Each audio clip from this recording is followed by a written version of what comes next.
Hello everyone. Did you know that women have no souls? I didn't either. Sister Delvina taught us that animals didn't have any souls, but that we were born with original sin on our souls. So when I read that someone said that we didn't have souls, I researched it and I put it in my book, Truth is a Casserole. I discovered a lot of scary findings about things that I wrote about. I would like to read to you an excerpt from my book that shows how vicious patriarchal writers were towards women. In 660 AD, the Council of Nantes ruled that women have no souls, mortal or immortal. Eventually, it was conceded that women had souls, with the exception of Native American women who were soulless creatures halfway between animal and human. Judeo-Christian writers declared that menstrual blood was unclean. St. John Chrysostom writes, "Among all savage beasts is found none more harmful than women." Catholic theologian St. Thomas Aquinas wrote in his Summa Theologica in the Middle Ages, "It is a composite of biblical writings, ancient philosophy, and inspiration, divine inspiration." He also wrote, "Man is above woman, as Christ is above man. It is unchangeable. The woman is destined to live under man's influence and has absolutely no authority over her Lord." He also wrote, "The taint of sin is caused with the contact of a woman's body during birth, as well as Eve's temptation to Adam." This implies original sin is like an infection from men's contact with women. It was said that fluids from a man's body could be used by a sorcerer to damage him some way. Although there are numerous writings by Protestant theologians that disagree with Aquinas on some matters, none of the Protestant religions have written their own description of the elemental precepts of their religion. So in summary, there can be little doubt that Christian writers were prejudiced against women.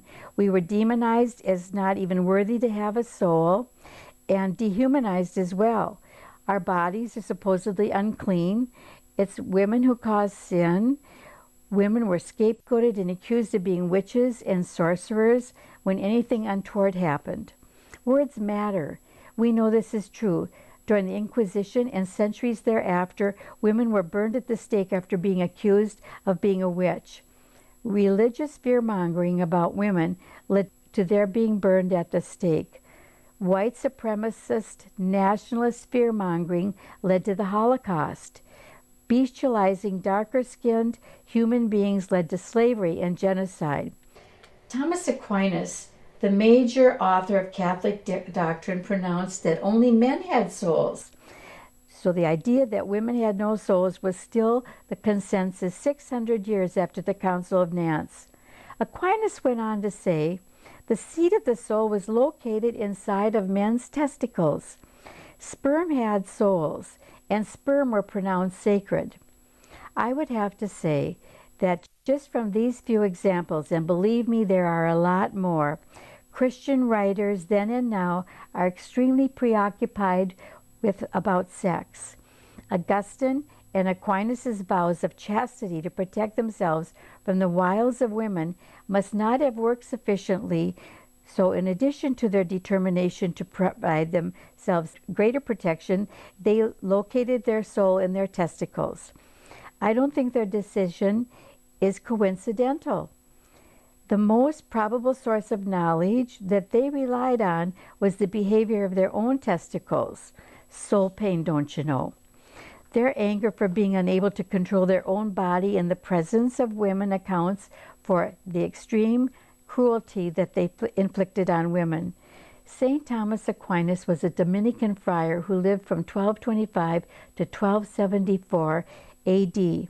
He lived during the time of the Inquisition, which took place from 1184 to 1229 AD.